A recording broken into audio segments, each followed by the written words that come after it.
Terima kasih kerana memilih channel ini. Sebelum kita mulakan video ini, sila pertimbangkan untuk menekan butang like, share dan subscribe dan aktifkan butang lonceng anda agar anda sentiasa mendapat info-info percuma pada setiap hari dari channel kami. Dan tinggalkan komen anda kerana komen anda amatlah dihargai. Terima kasih. Bekas Timbalan Presiden PKR Rafizi Ramli berpendapat bahawa SPRM sudah mempunyai maklumat yang cukup untuk membuka kertas siasatan ke atas bekas pembantu Perdana Menteri Farhas Wafa Salvador Rizal Mubarak.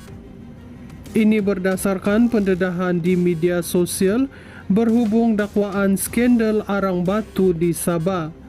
Maklumat-maklumat yang didedahkan setakat ini sudah cukup untuk membolehkan SPRM membuka kertas siasatan terhadap Farhas seperti mana kertas siasatan dibuka terhadap tokoh-tokoh lain yang dituduh menjadi kaya secara tiba-tiba.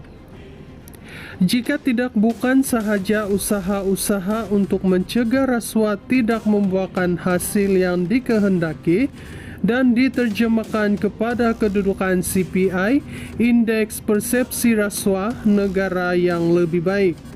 Saya khawatir beban Farhas ini akan mengheret PKR dan PH dalam pilihan raya yang akan datang, katanya dalam hantaran di Facebook hari ini.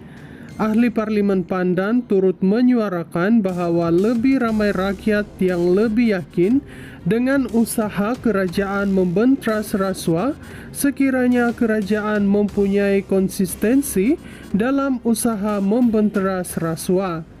Rafizi berkata, ini bukan kali pertama Farhas dikaitkan dengan urus niaga yang kontroversi dan kekayaan serta pengaruhnya sering menjadi topik perbualan daripada rakyat biasa sehinggalah kalangan ahli perniagaan. Sejak Anwar menjadi Perdana Menteri, Farhas tiba-tiba melonjak menjadi seorang niagawan yang ligat dan mula mempunyai kepentingan dari satu syarikat ke satu syarikat.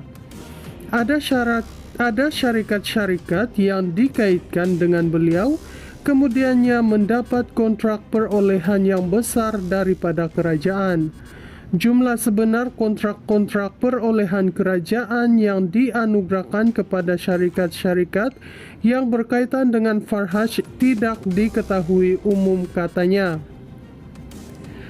Apabila isu tersebut dibangkitkan sebelum ini, kata Rafizi, Anwar hanya mengeluarkan penafian sambil menjelaskan bahawa urusan perniagaan Farhas tiada kaitan dengannya kerana tokoh terbabit bukan lagi berkhidmat sebagai pegawainya.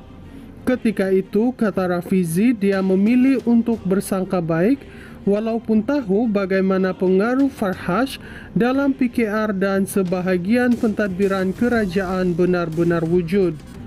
Tuduhan terbaru mengenai lesen penerokaan mineral yang membabitkan Farhas tidak akan mati begitu sahaja. Pendedahan setakat ini disertakan dengan dokumen dan rakaman audio.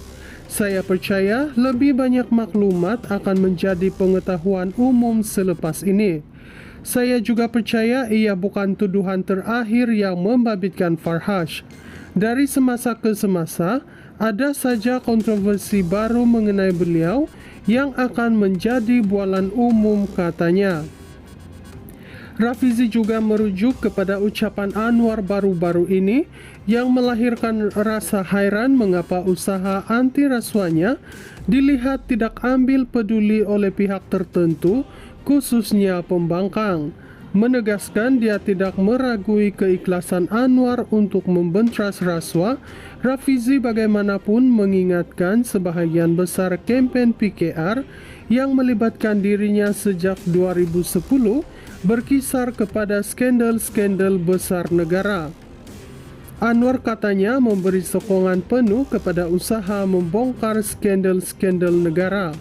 Salah satu penyumbang kepada kemenangan PKR dan PH dalam PRU 2018 dan PRU 2022 sehingga beliau berjaya membentuk kerajaan campuran dan dilantik sebagai Perdana Menteri adalah manifestasi tuntutan rakyat agar rasuah dibentera sekeras-kerasnya, kata Rafizi lagi.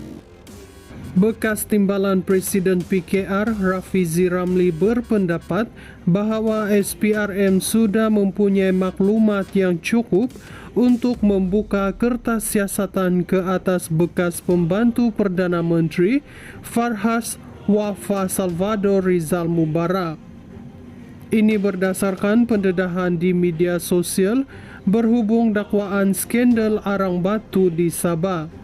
Maklumat-maklumat yang didedahkan setakat ini sudah cukup untuk membolehkan SPRM membuka kertas siasatan terhadap Farhas seperti mana kertas siasatan dibuka terhadap tokoh-tokoh lain yang dituduh menjadi kaya secara tiba-tiba.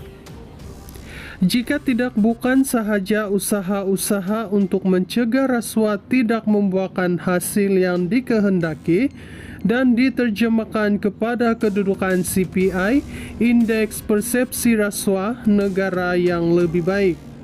Saya khawatir beban Farhas ini akan mengheret PKR dan PH dalam pilihan raya yang akan datang, katanya dalam hantaran di Facebook hari ini. Ahli Parlimen Pandan turut menyuarakan bahawa lebih ramai rakyat yang lebih yakin dengan usaha kerajaan membenteras rasuah sekiranya kerajaan mempunyai konsistensi dalam usaha membenteras rasuah. Rafizi berkata, ini bukan kali pertama Farhas dikaitkan dengan urus niaga yang kontroversi dan kekayaan serta pengaruhnya sering menjadi topik perbualan daripada rakyat biasa sehinggalah kalangan ahli perniagaan. Sejak Anwar menjadi Perdana Menteri, Farhas tiba-tiba melonjak menjadi seorang niagawan yang ligat dan mula mempunyai kepentingan dari satu syarikat ke satu syarikat. Ada syarikat-syarikat yang dikaitkan dengan beliau, kemudiannya mendapat kontrak perolehan yang besar daripada kerajaan. Jumlah sebenar kontrak-kontrak perolehan kerajaan yang dianugerahkan kepada syarikat-syarikat yang berkaitan dengan Farhas tidak diketahui umum, katanya.